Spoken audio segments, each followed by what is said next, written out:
ഭഗവതേ വാസുദേവായ നാരായണം നമസ്കൃത്യ നരം ചൈവ നരോത്തമം ദേവീം സരസ്വതിം വ്യാസം തതോ ജയമുതിരയേ. ഹേ കൃഷ്ണ കരുണാ സിന്ധോ ദീനബന്ധോ ജഗത്പതേ ഗോപേശ ഗോപികാകാന്ത രാധാകാന്ത നമോസ്തുതേ. തപ്തകാഞ്ചന ഗൗരാംഗി രാധേ വൃന്ദാവനേശ്വരി വൃഷഭാനുസുതേ ദേവി പ്രണമാമി ഹരിപ്രിയേ.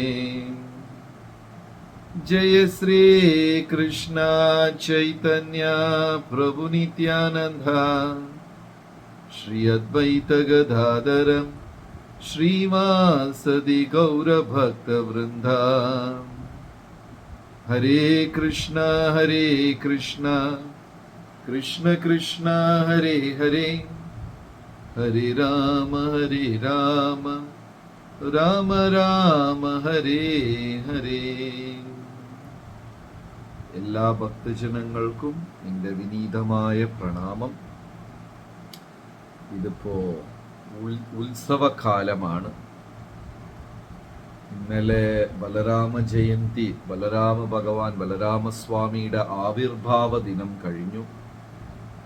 ഇനിയും 4-5 ദിവസത്തില് കൃഷ്ണ ജയന്തിയാണ്, കൃഷ്ണ ജന്മാഷ്ടമി. കേരളത്തില് അടുത്ത സെപ്റ്റംബർ 15-നാണ് അഷ്ടമി രോഹിണി വരുന്നത്. ഇത് എപ്പോഴും പഞ്ചാംഗത്തിന്റെ ഒരു ചെറിയ വ്യത്യാസമുണ്ട്. ഭാരതത്തില് സംസ്കൃത പഞ്ചാംഗത്തില് വടക്കേ ഇന്ത്യയിലൊക്കെ തിഥിക്കാണ് പ്രാധാന്യം. ജന്മാഷ്ടമി, ഗോകുലാഷ്ടമി, രാമനവമി, നരസിംഹ ചതുർദശി, കന്ദഷഷ്ഠി, തിഥിക്കാണ് പ്രാധാന്യം. പക്ഷെ കേരളത്തില് തിഥിയോടൊപ്പം നക്ഷത്രത്തിനും വളരെ പ്രാധാന്യമുണ്ട്. ഇവിടെ അഷ്ടമിയും രോഹിണിയും ഒരുമിച്ച് വന്നാൽ മാത്രമേ കേരളത്തിൽ അംഗീകരിക്കുള്ളൂ. ഏത് കേരളത്തിൽ അമ്പല ഉത്സവങ്ങളിൽ പോയാലും അവർ പറയും മീനഭരണി ഉത്സവമാണ്, അങ്ങനെയൊക്കെയാ പറയാം.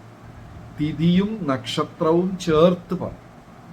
മറ്റ് സ്ഥലങ്ങളിൽ തിഥി മാത്രം എടുക്കും. പഞ്ചാംഗങ്ങളുടെ വ്യത്യാസം മാത്രമേ ഉള്ളൂ.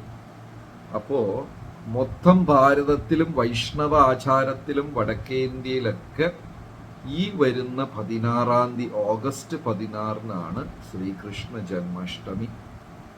കേരളത്തില് അടുത്ത മാസം സെപ്റ്റംബർ 15-നാണ് അഷ്ടമി രോഹിണി ഉത്സവം. സാധാരണഗതിയിൽ ഇത് ഒരു ദിവസത്തെ വ്യത്യാസത്തിലാ വരിക. പക്ഷെ ഈ വർഷം മാത്രം 1 മാസ വ്യത്യാസത്തിൽ ഇത് രണ്ടും വരുന്നുണ്ട്. പിന്നെ നമ്മൾ രണ്ടും അങ്ങ് ആഘോഷിക്കാന്ന് വിചാരിച്ചു. എന്തിനാ മാറ്റി വെക്കുന്നത് അല്ലേ? അപ്പൊ പൊതുവെ ഇതിനെ ഉത്സവകാലം, ഈ ദിവസങ്ങളെ അധിവാസ് ചടങ്ങ് എന്നാ പറയാ. അധിവാസ് ദിവസം. ജന്മാഷ്ടമി വരുന്നതിന് മുമ്പേ നമ്മൾ മാനസികമായി തയ്യാറാകുന്ന ദിവസങ്ങളെയാണ് അധിവാസ് എന്ന് പറയുക. ഇപ്പൊ എങ്ങനെ നമ്മളെ വീട്ടിലൊരു പരിപാടിക്ക് ആവുമ്പോൾ, ഒരു വിവാഹമോ എന്തെങ്കിലും ആവുമ്പോൾ അതിന് മുൻപേ തന്നെ നമ്മൾ മാനസികമായി തയ്യാറാകും. അതിനുള്ള സാമഗ്രികൾ ഒരുക്കാനും, സ്ഥലങ്ങൾ നോക്കാനും, ആൾക്കാരെ ക്ഷണിക്കാനും, പണം സമാഹരിക്കാനും, ഇങ്ങനെ നമ്മൾ കുറേ അതിനു വേണ്ടിയുള്ള തയ്യാറെടുപ്പുകൾ എടുക്കും. അതിനെയാ അധിവാസ് എന്ന് പറയുന്നത്. എന്ന് വെച്ചാല് ഇത്രയും വലിയ ഒരു മഹോത്സവം വരാൻ പോകുന്നു, അതിനെ ആഘോഷിക്കാൻ മാനസികമായി നമ്മൾ തയ്യാറാകുന്നതാണ് അധിവാസ്. ഭഗവാന്റെ ലീലകൾ കൂടുതൽ വായിച്ചും സ്മരിച്ചും മനസ്സിനെ തയ്യാറാക്കുക. ഇത്രയും വലിയൊരു ഉത്സവത്തിന് വരുന്നതിന് വേണ്ടി മനസ്സിനെ തയ്യാറാക്കുക. ആ ദിവസങ്ങളായി വരുന്ന ദിവസങ്ങൾ ഭക്തജനങ്ങളെല്ലാം നാമജപം ചെയ്യുകയും ഭാഗവതം ദശമസ്കന്ധം വായിക്കുകയും പുതിയ ആൾക്കാർക്ക് ഭഗവത് നാമം പറഞ്ഞു കൊടുക്കുകയൊക്കെ ചെയ്യാൻ ഒരു അനുയോജ്യമായ ഒരു കാലഘട്ടം. ഇന്നത്തെ വിഷയം പിതൃകർമ്മം എന്ന് പറയുന്ന വിഷയമാണ്. എല്ലാവർക്കും അറിയാം, കർക്കടക മാസത്തിൽ വാവുബലി എല്ലാവരും ഈ അടുത്ത കാലത്ത് എല്ലാവരും ചെയ്യും. അപ്പൊ പുരാണങ്ങൾ ഇതിനെക്കുറിച്ച് എന്താ പറയുന്നത്? നമ്മളെല്ലാവരും ജന്മനാ ചിലർക്ക് കടം മേടിച്ചവരാണ്. ജന്മം കൊള്ളുമ്പോ തന്നെ പിതൃകടം, നമ്മുടെ പൂർവികർക്ക്, മാതാപിതാക്കള്, പിതൃക്കൾക്ക് ഒരു കടമുണ്ട്. ദേവകടം, മഴയും സൂര്യപ്രകാശം കാറ്റും ഇതൊക്കെ തരുന്നതുകൊണ്ട് ദേവന്മാർക്ക് ഒരു കടം. ഋഷികടം, ബ്രാഹ്മണകടം. ഈ ബ്രാഹ്മണരും ഋഷിമാരും അവർക്ക് വേണ്ടി മാത്രമല്ല തപസ്യ ചെയ്യുന്നത്, നമുക്കും കൂടെ ചേർത്താണ് അവർ തപസ്യ ചെയ്യുന്നതും പൂജാതികർമ്മ ഹോമങ്ങൾ ചെയ്യുന്നതും ഒക്കെ. അപ്പോ അങ്ങനെ ഒരു ബ്രാഹ്മണ കടവും ജന്മനാ നമുക്കുണ്ട്. പിന്നെ ഗുരുകടം, ഇങ്ങനെ മൊത്തം 5. ഒരിക്കലും മാതാപിതാക്കളുടെ കടം നമുക്ക് അടച്ചു തീർക്കാൻ പറ്റില്ല. അതുപോലെ തന്നെ ദേവന്മാർക്കുള്ള കടം. ഇപ്പൊ നമ്മൾ മഴ ഉപയോഗിക്കുന്നു, സൂര്യപ്രകാശം ഉപയോഗിക്കുന്നു, കാറ്റും വെളിച്ചം ഇതെല്ലാം ഉപയോഗിക്കുന്നു. ദേവന്മാർക്ക് വല്ല നമ്മൾ കാശ് കൊടുക്കുന്നുണ്ടോ? ഒന്നുമില്ല. ആ വരുന്ന നദിയെ ഡാമിൽ പിടിച്ചു വെച്ച് വീട്ടിൽ തരുന്ന സർക്കാരിന് നമ്മൾ കാശ് കൊടുക്കുന്നുണ്ട്. പക്ഷേ അതിനെയൊക്കെ നിയന്ത്രിക്കുന്ന ദേവന്മാർക്ക് നമ്മളൊന്നും കൊടുക്കുന്നില്ല. അതുകൊണ്ട് ദേവകടം, അതുപോലെ തന്നെ പിതൃകടം. അച്ഛനും അമ്മയും നമ്മുടെ പൂർവികരും നമുക്ക് വേണ്ടി ചെയ്തതിന് അതൊക്കെ നമുക്ക് തിരിച്ചടയ്ക്കാൻ പറ്റുമോ? അമ്മ എൻ്റെ അടുത്ത് കാണിച്ച സ്നേഹത്തിന് 325 രൂപ 15 പൈസ എന്ന് പറഞ്ഞു കൊടുക്കാൻ പറ്റുമോ? അതിനൊന്നും ഒരു കണക്കില്ല. അതൊന്നും എത്ര കൊണ്ട് അടച്ചാലും തീരത്തും ഇല്ല. അപ്പൊ ശാസ്ത്രങ്ങൾ പറയുന്നത് പിതൃക്കളോടുള്ള കടം വീട്ടണമെങ്കിൽ നമ്മൾ എന്ത് ചെയ്യണം? ജീവിതത്തിൽ ഒരു തവണയെങ്കിലും അവരെ പുണ്യസ്ഥലങ്ങളിലേക്ക് മക്കള് കൊണ്ടുപോകണം. മാതാപിതാക്കളെ, ബന്ധുക്കളെ, പൂർവീകരെ കാശി, രാമേശ്വരം, അയോധ്യ, വൃന്ദാവനം, മഥുര ഒരു തവണയെങ്കിലും നമ്മൾ അവരെ കൊണ്ടുപോകണം. അങ്ങനെ ചെയ്യുമ്പോഴാണ് ആ മക്കൾക്ക് മാതാപിതാക്കളോടുള്ള കടം അല്പമെങ്കിലും വീട്ടാൻ സാധിക്കുന്നത്. അവരെ വയസ്സായ കാലത്ത് ഭഗവാന്റെ നാമം സ്മരിക്കാനും ഭഗവത് കഥകൾ, ഭഗവത് ലീലകൾ കേൾക്കാനും അത് അനുഭവിക്കാനുമുള്ള അവസരം പുത്രന്മാർ തീർച്ചയായിട്ടും ഉണ്ടാക്കണം. അങ്ങനെയാണ് ദേവകടം വീട്ടുന്നത്. നമ്മൾ രാമായണത്തിൽ നോക്കിക്കഴിഞ്ഞാൽ ശ്രവൺ കുമാർ കണ്ണു കാണാത്ത അച്ഛനെയും അമ്മയെയും ബാസ്ക്കറ്റിൽ കെട്ടി തോളിൽ തൂക്കിക്കൊണ്ട് അങ്ങനെ പുണ്യ തീർത്ഥ സ്ഥലങ്ങളെല്ലാം ചുറ്റി നടക്കുമായിരുന്നു. ആ സമയത്താണ് ദശരഥ ചക്രവർത്തി ഒരു ചെറിയ തെറ്റ് പറ്റിയതാ അവിടെ. ശ്രവൺകുമാർ അച്ഛനെയും അമ്മയെയും ബാസ്ക്കറ്റിൽ കെട്ടിയിട്ട് ഇങ്ങനെ തോളിൽ ഒരു കമ്പും വെച്ചിട്ട് രണ്ടുപേർക്കും കണ്ണു കാണില്ല. നാട്ടുകാർ പരിഹസിച്ചു. ശ്രവൺ, കണ്ണു കാണാത്ത നിന്റെ അച്ഛനും അമ്മയെ നീ എവിടെയൊക്കെയാ കൊണ്ടുപോകുന്നത്? പുണ്യസ്ഥലങ്ങൾ കണ്ണുകൊണ്ട് കാണേണ്ടതല്ല, ഹൃദയം കൊണ്ട് അനുഭവിക്കേണ്ടതാണ്. പോയിരിക്കണം. പണ്ടൊക്കെ അങ്ങനെയാണ്. ഈ വാക്ക് നമ്മൾ സ്ഥിരം കേട്ടിട്ടുള്ളതാ. പ്രാരാബ്ദങ്ങളെല്ലാം തീർന്നാൽ ഞാൻ കാശിക്ക് പോകുന്നു എന്ന് ആൾക്കാർ പറയും. ഈ കാശിക്ക് പോകുന്നവര് മടക്കയാത്ര ടിക്കറ്റ് എടുത്തിട്ടല്ല ഒരു പോക്കാണ് അങ്ങോട്ട്. കുടുംബത്തിലുള്ള പ്രാരാബ്ദം ഇതെല്ലാം തീർത്ത് വയസ്സാകുമ്പോൾ ചിലപ്പം വന്നാലായി, ചിലപ്പം വന്നില്ലെങ്കിലായി. അങ്ങനെ ഒരു യാത്രയാ പണ്ടത്തെ കാശി യാത്ര എന്ന് പറയുന്നത്. അപ്പോ ഇവര് ഈ ബാസ്ക്കറ്റിലുള്ള കണ്ണു കാണാത്ത അച്ഛനും അമ്മയും പറയുന്നു, ശ്രവൺകുമാർ വല്ലാതെ വെള്ളം ദാഹിക്കുന്നു, നീ കുറച്ച് വെള്ളം കൊണ്ടുവരുമോ എന്ന് ചോദിച്ചപ്പോ ആ കുട്ട ബാസ്ക്കറ്റിന് അവിടെ ഇറക്കി വെച്ചിട്ട് ശ്രവൺകുമാർ വെള്ളം അന്വേഷിച്ച് അങ്ങനെ നദി അന്വേഷിച്ച് ചെന്നു, ഒരു ചെറിയ പാത്രവും കൊണ്ട് വെള്ളം കോരാനായിട്ട്. അപ്പോ നദിയിൽ ചെന്ന് അദ്ദേഹം വെള്ളം കോരുന്ന സമയത്ത് ഒരു ചെറിയ ശബ്ദമുണ്ടായി. വേട്ടയ്ക്ക് വന്ന ദശരഥ ചക്രവർത്തി ഏതോ മാനോ എന്തോ ആണ് വെള്ളം കുടിക്കുന്നത് എന്ന് പറഞ്ഞിട്ട് ആ ശബ്ദം വന്ന ദിശയിൽ അമ്പയച്ചു.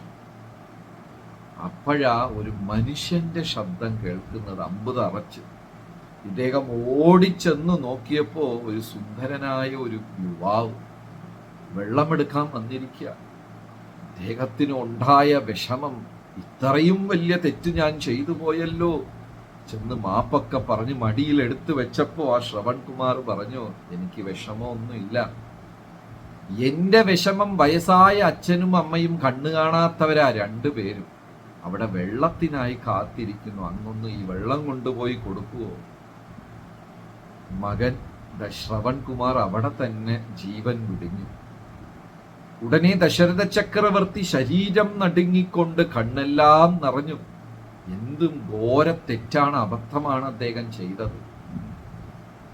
വെള്ളവും കൊണ്ട വയസ്സായ അമ്മയച്ഛൻ്റെ അടുത്ത് ചെന്നപ്പോ വെള്ളം കൊടുത്തപ്പോൾ അവർ വെള്ളം കുടിച്ചിട്ട് മകന്റെ അടുത്ത് ഇങ്ങനെ കാര്യങ്ങൾ പറയാ. എന്താ നീ ഇത്രയും വരാൻ വൈകിയത്? ഞങ്ങൾ വിഷമിച്ചു പോയി, പേടിച്ചു പോയി, നിന്നെ കണ്ടില്ലല്ലോ, നീ വന്നില്ലല്ലോ എന്നൊക്കെ ഇങ്ങനെ അവർ സംസാരിക്കുക. മറ്റൊരു വശത്ത് നിന്ന് യാതൊരു മറുപടിയും ഇല്ല. എന്താ ശ്രവൺകുമാർ നീ ഒന്നും സംസാരിക്കാത്തത്, നീ എന്താ ഒന്നും സംസാരിക്കാത്തത് എന്നൊക്കെ പറഞ്ഞവർ കരഞ്ഞപ്പോ ദശരഥ ചക്രവർത്തി പറഞ്ഞു, ഞാൻ നിങ്ങളുടെ മകനല്ല, ദശരഥനാണ്. എനിക്കൊരു അബദ്ധം പറ്റി, ഏതോ മൃഗമാണെന്ന് വിചാരിച്ച് ഞാൻ അറിയാതെ അമ്പെയ്തു, അത് നിങ്ങളുടെ മകനെ കൊണ്ടു ജീവൻ പറിച്ചെടുത്തു, മാപ്പാക്കണം എന്നൊക്കെ പറഞ്ഞപ്പോ അവരുടെ ഏക ആശ്രയമായിരുന്നു അവരുടെ മകൻ. ആലോചിച്ചു നോക്കൂ, കണ്ണു കാണാത്ത വ്യക്തികളാ, അവരുടെ സർവസ്വമായിരുന്നു അവരുടെ മകൻ. അവനെ പൂർണ്ണമായും ആശ്രയിച്ച് കഴിയുന്നവരാ. ആ ഒരു ആശ്രയം കൈവിട്ട് പോയപ്പോ അവരങ്ങ് വിഷമിച്ച് വെള്ളത്തിലുള്ള മത്സ്യത്തിനെ എടുത്ത് നിലത്തിട്ടാൽ പിടയുന്നത് പോലെ അവർ രണ്ടുപേരും, അമ്മയും അച്ഛനും, നിലവിളിച്ച് കരഞ്ഞിട്ട് ദശരഥ ചക്രവർത്തി എടുത്ത് പറഞ്ഞു, പുത്രനെ നഷ്ടപ്പെടുമ്പോൾ ഉണ്ടാകുന്ന വേദന അങ്ങ് അറിയില്ല, അങ്ങും ഇതൊരു കാലം അനുഭവം. അവർ യഥാർത്ഥത്തിൽ ശപിച്ചതല്ല, അവര് ശാപമെന്ന് പറയാൻ പറ്റില്ല. അവരുടെ വേദനയും ദുഃഖവും അവര് പ്രകടിപ്പിച്ചതാണ്. പുത്രനെ നഷ്ടപ്പെടുമ്പോൾ ഉണ്ടാകുന്ന വേദന എന്താണെന്ന് അങ്ങ് അറിയും എന്ന് പറഞ്ഞപ്പോ ദശരഥ ചക്രവർത്തിക്കും തിരിച്ചു പറയാൻ ഒന്നുമില്ല, മൗനിയായിരുന്നു. പുത്രവാത്സല്യത്തിൽ ആ രണ്ട് കണ്ണു കാണാത്ത അച്ഛനെയും അമ്മയും പെടച്ചങ്ങ് അവരും ജീവൻ വിടും. പിന്നെ കാലക്രമേണ ദശരഥ ചക്രവർത്തി ഇതങ്ങ് മറന്നു, ഈ ഒരു കാര്യം മറന്നു. പക്ഷെ ആ വേദന, കർമ്മഫലം അവിടെ ഉണ്ടായിരുന്നു. അതുപോലെ തന്നെ കൈകേയി 2 വരം മേടിച്ച് ശ്രീരാമചന്ദ്രമൂർത്തിയെ വനത്തിൽ വിട്ട സമയത്ത് ദശരഥ ചക്രവർത്തി മകനെ ഓർത്ത് വിലപിച്ച് പ്രാണനേക്കാളും അധികം സ്നേഹിച്ചതാ ശ്രീരാമചന്ദ്രമൂർത്തി. ആ പുത്രൻ 14 വർഷം അതും തൻ്റെ ഒരു സ്നേഹത്തിന്റെ, കൈകേയിക്ക് കൊടുത്ത വരത്തിന്റെ പുറത്ത് പോകേണ്ടി വന്നോ, അത് ഓർത്ത് വിലപിച്ച് എങ്ങനെയാണോ ശ്രവൺകുമാറിന്റെ മാതാപിതാക്കൾ വിലപിച്ച ആ ജീവൻ വിടിഞ്ഞത്, അതുപോലെ തന്നെ ദശരഥ ചക്രവർത്തിയും ജീവൻ വിടിഞ്ഞു. എന്നാൽ രാമായണത്തിൽ ഇനിയൊരു വശത്ത് ദശരഥ ചക്രവർത്തിയുടെ വളരെ അടുത്ത ഒരു സുഹൃത്തുമായിരുന്നു ജടായി. ഒരു ദേവയുദ്ധത്തിൽ ദേവന്മാരെ സഹായിക്കാനായിട്ട് ദശരഥ ചക്രവർത്തി ആ യുദ്ധത്തിൽ പോയപ്പോൾ കൂട്ടത്തിന് ജടായുവും ഉണ്ടായിരുന്നു. ആ ഒരു യുദ്ധ അന്തരീക്ഷത്തിൽ അവർ രണ്ടുപേരുടെ സൗഹൃദം വളരെയധികം വലുതായി. ദശരഥ ചക്രവർത്തിക്കും ജടായുവും.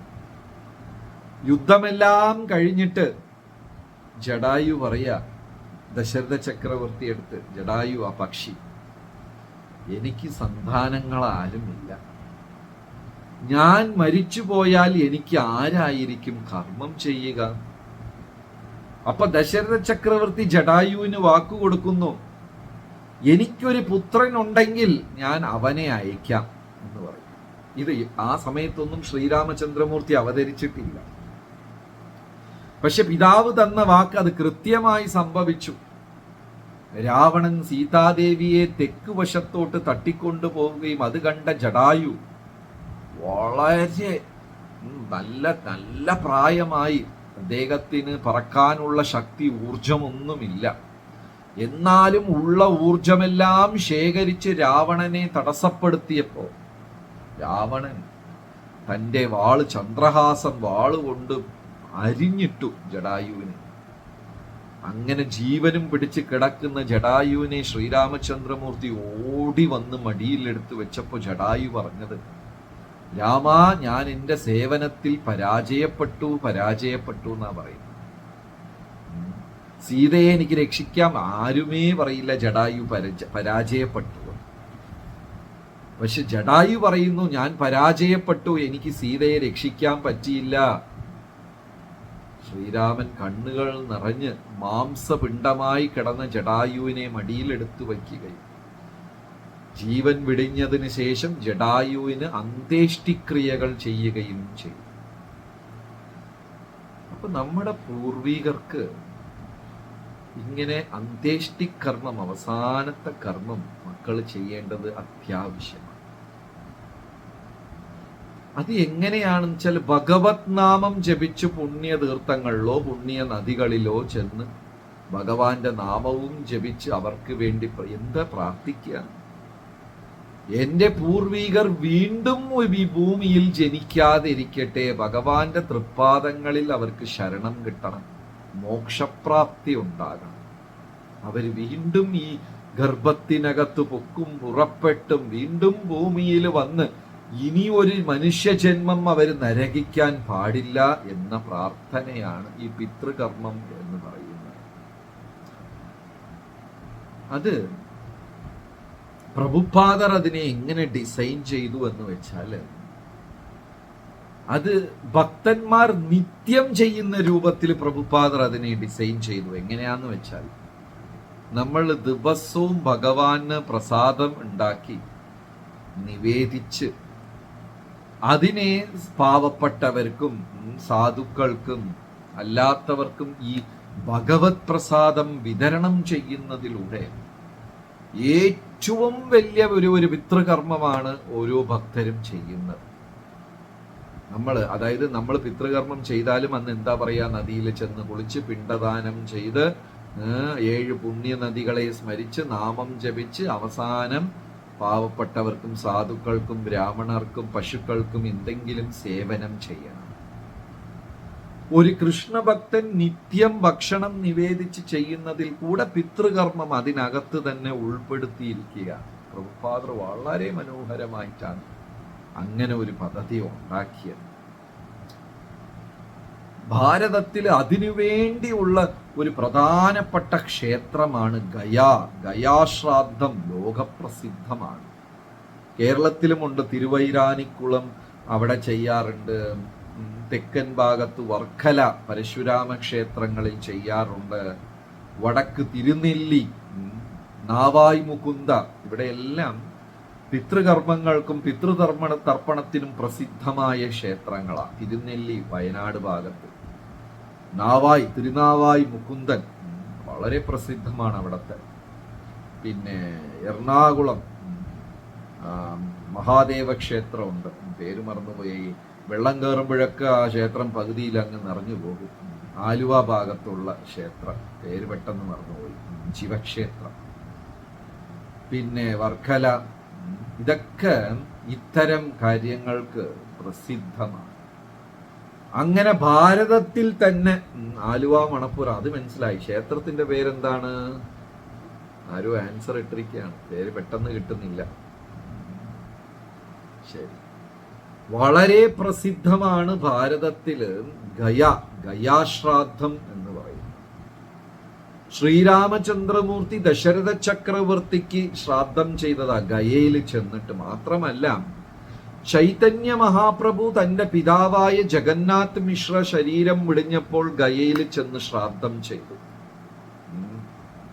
ഗയയിൽ ചെന്നിട്ട് അപ്പോഴാ ചൈതന്യ മഹാപ്രഭു തന്റെ ഗുരുവായ ഈശ്വരപുരിയെ കാണുന്നതും ഈശ്വരപുരിയിലിരുന്ന് മന്ത്രദീക്ഷ, കുറച്ച് ഭക്തർ വേറെ അമ്പലങ്ങളുടെ പേരും അയക്കുന്നുണ്ട്, ഇവിടെയൊക്കെ നടക്കുന്നുണ്ട്, നല്ല കാര്യം.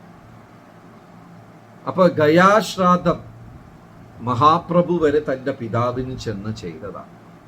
അപ്പൊ ഈ ഗയയിൽ ചെന്ന് കഴിഞ്ഞാല് അവിടെ അമ്പലമൊക്കെ ഉണ്ട്, മനോഹരമായ വലിയ അമ്പലം. പക്ഷെ അകത്ത് വിഗ്രഹമോ പ്രതിഷ്ഠയോ ഇല്ല. അമ്പല വിഗ്രഹമൊന്നുമില്ല അമ്പലത്തിനകത്ത്. ആ ഗയാ ക്ഷേത്രത്തിൽ പോയി അകത്ത് വിഗ്രഹമൊന്നുമില്ല. താഴെ നിലത്ത് വിഷ്ണുപാദം, ഭഗവാന്റെ വലിയ ഒറ്റപാദം. സാധാരണ നമ്മൾ അമ്പലങ്ങളിൽ പാദം കാണുമ്പോൾ രണ്ടും കാണും. ഒരു പാദം, ഒരു ഒറ്റ പാദം മാത്രമാണ് ഗയാക്ഷേത്രത്തിൽ നമ്മൾ കാണുന്നത്.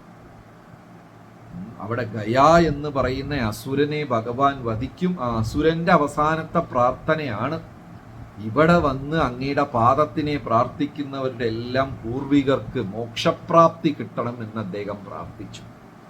വളരെ വിചിത്രമായ ഒരു ക്ഷേത്രം ഗയാ. പാദം മാത്രമേ നമുക്കവിടെ കാണാൻ പറ്റൂ. ഭഗവാന്റെ ഒറ്റ പാദം, വിഷ്ണുപാദം. അവിടെ ശ്രീരാമചന്ദ്രമൂർത്തിയും സീതാദേവിയും ഒരുമിച്ച് ദശരഥ ചക്രവർത്തിക്ക് പിണ്ടദാനം, അതായത് കർമ്മം ചെയ്യാനായിട്ട് അവിടെ പോയി. ഗൃഹസ്ഥര്, ഭാര്യ ഭർത്താവായിട്ടുള്ളവർ ഇത്തരം ചടങ്ങുകളെല്ലാം ഒരുമിച്ച് ചെയ്താലേ പൂർണ്ണ ഫലമുണ്ടാവുകയുള്ളൂ. രാമായണത്തിൽ തന്നെ പറയുന്നു, ശ്രീരാമചന്ദ്രമൂർത്തി ഒരിക്കൽ യാഗം ചെയ്യേണ്ടി വന്നപ്പോൾ തൊട്ടടുത്ത് സീതാദേവി ഇല്ല.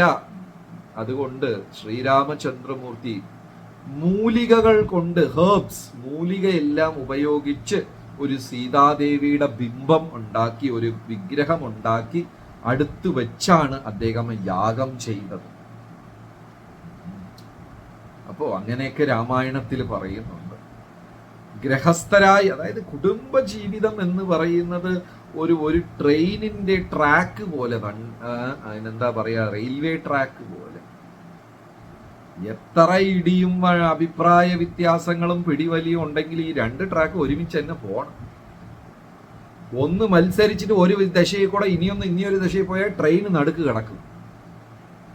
ഇത് രണ്ടും ഏകദേശം വിട്ടുവീഴ്ചയാണ് കുടുംബജീവിത വിജയത്തിന്റെ രഹസ്യം. ഇതിനകത്ത് ശരിയും തെറ്റിനൊന്നും സ്ഥാനമില്ല. ആര് ശരി പറഞ്ഞു, ആര് തെറ്റ് പറഞ്ഞു, കഴിഞ്ഞ ചൊവ്വാഴ്ച ഞാനല്ലേ ശരി പറഞ്ഞത്, നീയല്ലേ, ഇതിനൊന്നും കാര്യമില്ല. കണ്ണും പൂട്ടി വിട്ടുവീഴ്ചകൾ ചെയ്യുക. വിട്ടുവീഴ്ച ചെയ്താൽ മാത്രമേ ആ കുടുംബത്തിലുള്ള സന്താനം നല്ല ആത്മീക ബോധത്തോട് വരൂ. അല്ലെങ്കിൽ ആ കുഞ്ഞുങ്ങൾ വഴിയാധാരായി പോകും. ഭഗവത്ഗീതയിൽ പറയുന്ന പോലെ വർണ്ണശങ്കരം. വർണ്ണശങ്കരം എന്ന് പറഞ്ഞാൽ ഭൂമിക്ക് ആവശ്യമില്ലാത്ത സന്താനം എന്നാ പറയാ. അങ്ങനെയൊക്കെ ആയിപ്പോകും.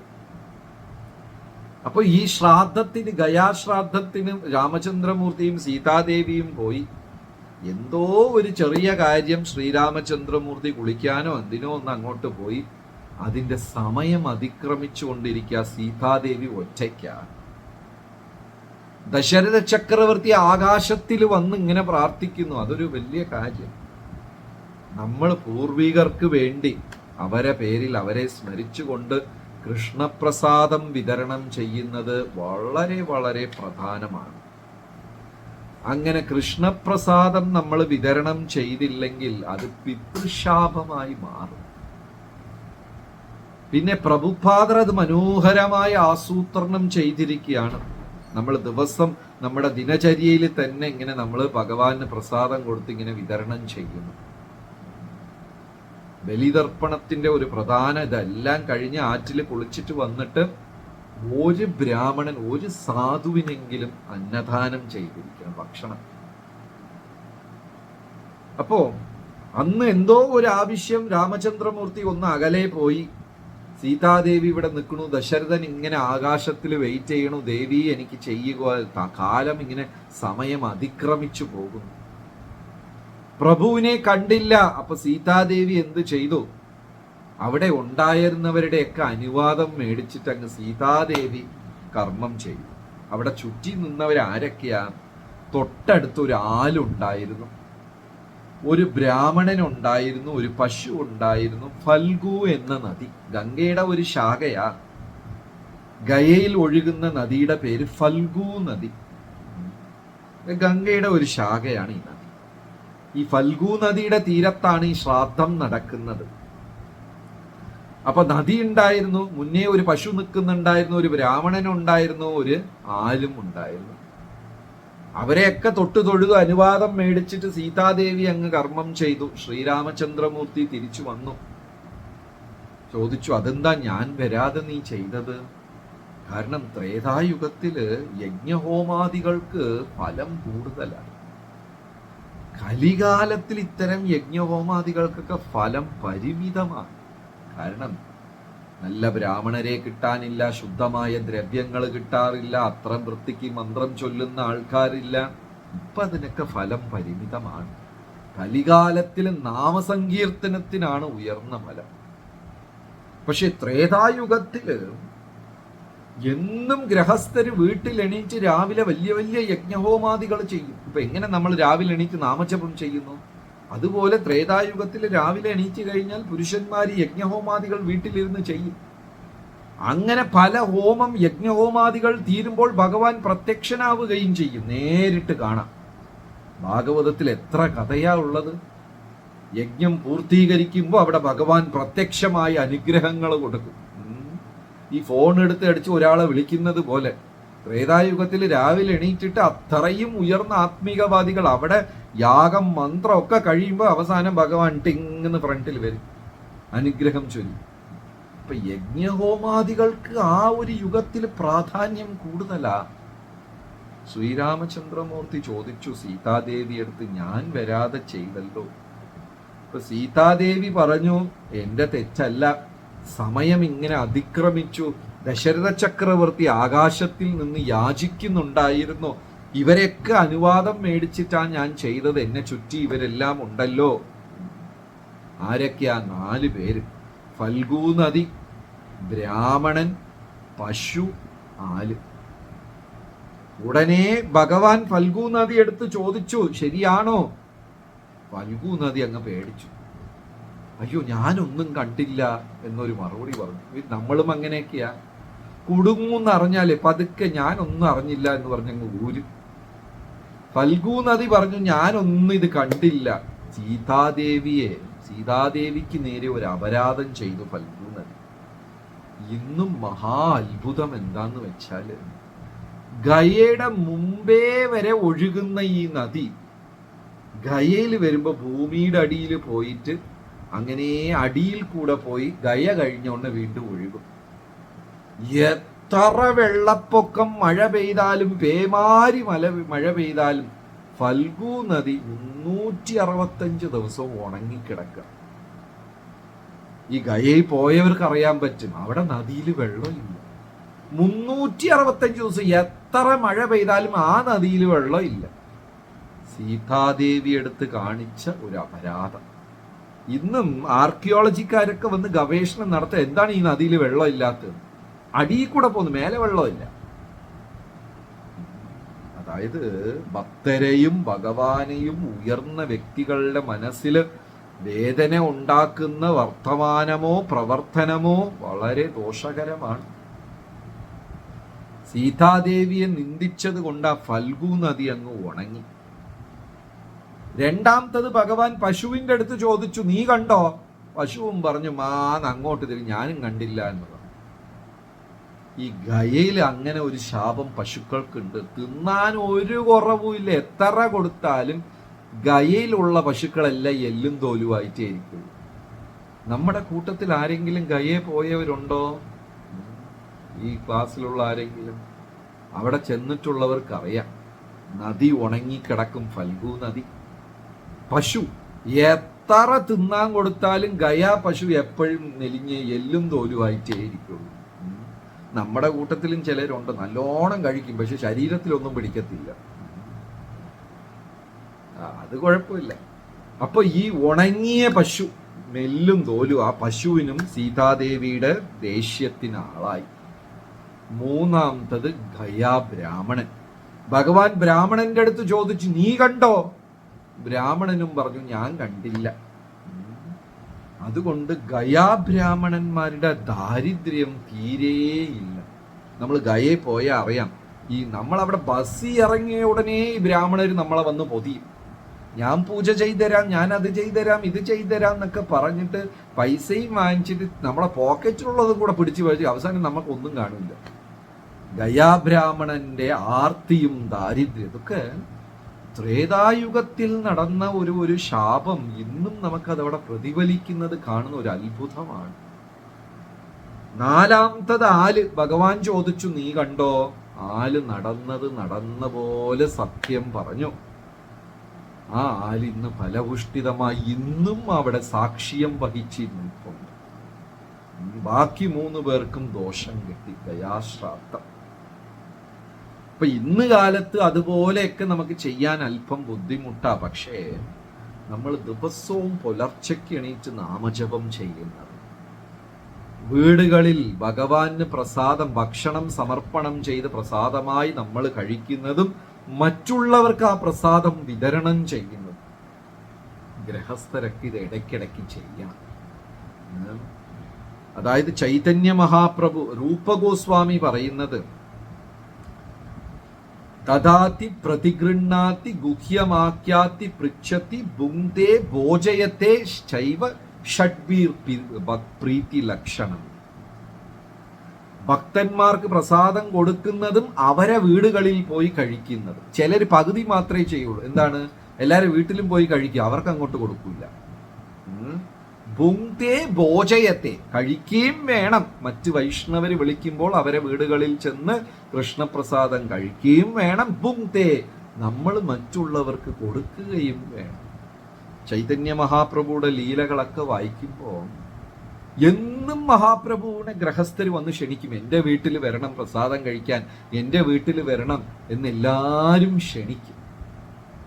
ഇത് നമ്മൾ ചെയ്യേണ്ടത് നമുക്ക് മാത്രമല്ല, നമ്മുടെ പൂർവികർക്ക്, നമുക്ക് പിതൃക്കൾക്ക് എല്ലാവർക്കും ഗുണം ചെയ്യും. ആ വീടുകൾ ഇടയ്ക്കിടയ്ക്ക് ആരെങ്കിലും ഭക്തരെയോ ഭക്തരല്ലാത്തവരെയോ ആരെങ്കിലും വീടുകളിൽ വിളിച്ചിട്ട് ചെറിയൊരു 10 മിനിറ്റ് നാമസങ്കീർത്തനമൊക്കെ ചെയ്ത്, പറ്റുമെങ്കിൽ ഒരു 10 1 2 പേജ് ഭഗവത്ഗീത ഭാഗവതം വായിച്ച്, അത് കഴിയുമ്പോൾ അവരെല്ലാം ഇരുത്തി പ്രസാദം വിളമ്പി, ആ വൈഷ്ണവര് തിരിച്ചു പോകുമ്പോൾ നമ്മുടെ മക്കളെല്ലാം വിളിച്ച് അവരെ പാദത്തിൽ തൊട്ട് തൊഴുത് അനുഗ്രഹം മേടിക്കാൻ പറഞ്ഞു. ഇതൊരു വലിയ ഒരു സേവനമാണ്. ഇത് ഗൃഹസ്ഥ ധർമ്മമാണ് ചെയ്യുന്നത്. ഏത് വീടുകളിലാണോ വൈഷ്ണവരുടെ കാൽച്ചുവട് പടിയാത്തത്, ഭാഗവതം വായിക്കാത്തത്, നാമസങ്കീർത്തനം ചെയ്യാത്തത്, ആ വീട് പാമ്പും ഇഴജന്തുക്കളും ഇത് വിഷക്രിമികളും താവളമായി മാറും എന്നാ ശാസ്ത്രം പറയുന്നു. അപ്പോ ഇതെല്ലാം വളരെ പ്രധാനമാണ്. ശ്രീരാമചന്ദ്രമൂർത്തി ദശരഥ ചക്രവർത്തിക്ക് വേണ്ടി ഗയയിൽ ചെയ്തു. ഹരേ കൃഷ്ണ. വരുന്ന ആഴ്ച കൃഷ്ണ ജയന്തിയാണ്. ഭക്തരെല്ലാം പല രീതിക്കായിരിക്കും നിങ്ങൾ ആസൂത്രണം ചെയ്തിരിക്കുക വീടുകളിൽ ചെയ്യാനും.